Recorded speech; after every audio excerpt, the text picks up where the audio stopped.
ॐ नमो वासुदेवाय। शुक्लाम्बरधरं विष्णुं शशिवर्णं चतुर्भुजं प्रसन्नवदनं ध्याये सर्वविघ्नोपशान्तये।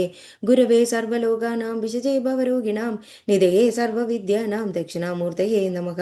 जन्माद्यस्य यतोऽन्वयातितरतश्चार्तेषु विघ्नस्वराट् तेने ब्रह्महृदाय आदिकवये मुह्यन्ति यत्सूरयः। तेजो वारिमृदां यथा विनिमयो यत्र त्रिसर्गो मृषा धाम्ना स्वेन सदा निरस्तकुहकं सत्यं परं धीमहि। धर्मप्रोञ्चितकैतवोऽत्र परमो निर्मत्सराणां सदां वेद्यं वास्तवमत्र वस्तु शिवदं तावत्रयोन्मूलनम्। श्रीमद्भागवते महामुनिकृते किं वा परैरीश्वरः सद्यो हृदयत्यवृद्धहृदयकृतिभिः शुश्रूषभिक्षणात् निगमकल्पतरोर्गलितं फलं शुगमुखदामृतद्रवसंयुधं पिबत भागवतं रसमालयं मुहुरगो रसिका भुवि भावुकाः सा नारायणं नमस्कृत्य नरं चैव नरोत्तमं देवीं सरस्वतीं व्यासं ततो जयमुदीरयात्।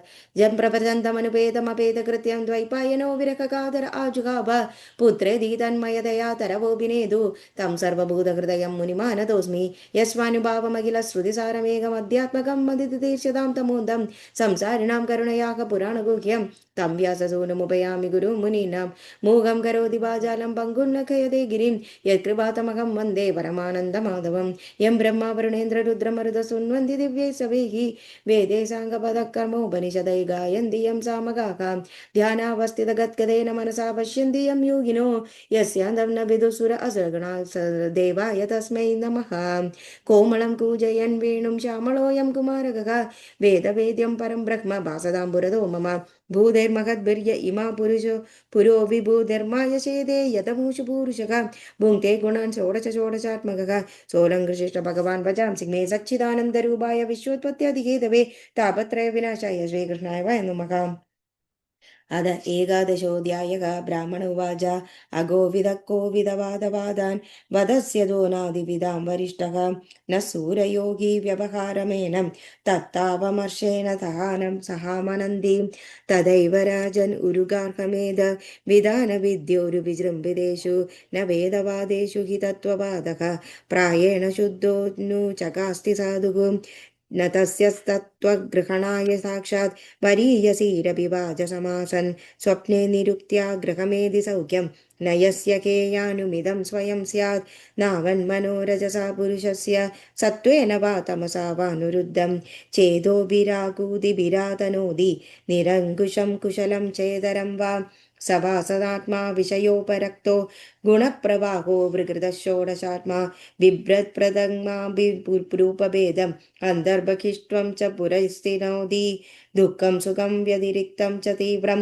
कालोपपन्नं फलम् आव्यनक्ति आलिङ्ग्यमाया रचितान्तरात्मा स्वदेहिनं संसृतिचक्रकूटः तवानयं व्यवहार सदाभिः क्षेत्रज्ञसाक्ष्यो भवति स्थूलसूक्ष्मः तस्मान्मनोलिङ्गमदो वदन्ति गुणागुणत्वस्य परावरस्य गुणानुरुक्तं रक्तं व्रजनाजनन्दो क्षेमाय नैर्गुण्यमदो मनः स्यात् यदा प्रदीपो कृतवर्तिमश्नन् शिखा सधूमा भजति ह्यन्यदा स्वम् पदं तदा गुणकर्मानुबद्धं वृत्तिर्मन श्रयतेऽन्यत्र तत्त्वम् एकादशासन्मनसो हि वृत्तया आकूतयः पञ्चधियोऽभिमानक मात्राणि कर्माणि पुरं च तासां वदन्ति कैकादश वीरभूमिः गन्धाकृतिस्पर्शरसस्रवांसि विसर्गरत्यर्त्यबिजल्पशिल्पाः एकादशं स्वीकरणं ममेदि शय्या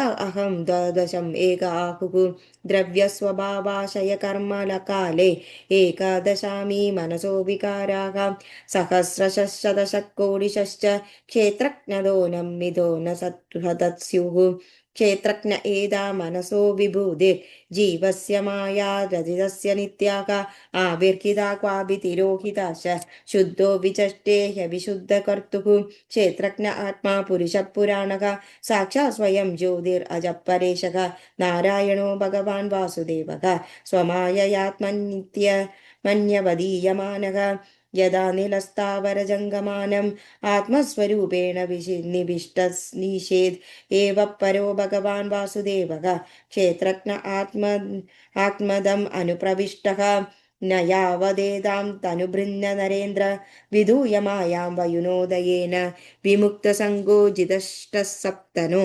वेदात्मतत्त्वं भ्रमतीह तावत् न यावदेतन्मनलिङ्गं संसारदापावपनं जनस्य यच्चोगमोहा अयरोग्रागलोभ वैरानुबन्धं ममतां विदत्ते भ्रातृव्यमेनं तदद्वि अभ्रवीर्यम् उपेक्षया अद्येदिदम् अप्रमत्तः गुरोर्हरेश्चरणोपासनक्त्रो जहीव्यलीकं स्वयम् आत्ममोक्षम् इति श्रीमद्भागवते महापुराणे पारमहंस्यां संहितायां पञ्चमस्कन्धे ब्राह्मणरघुगणसंवादे एकादशोऽध्यायः।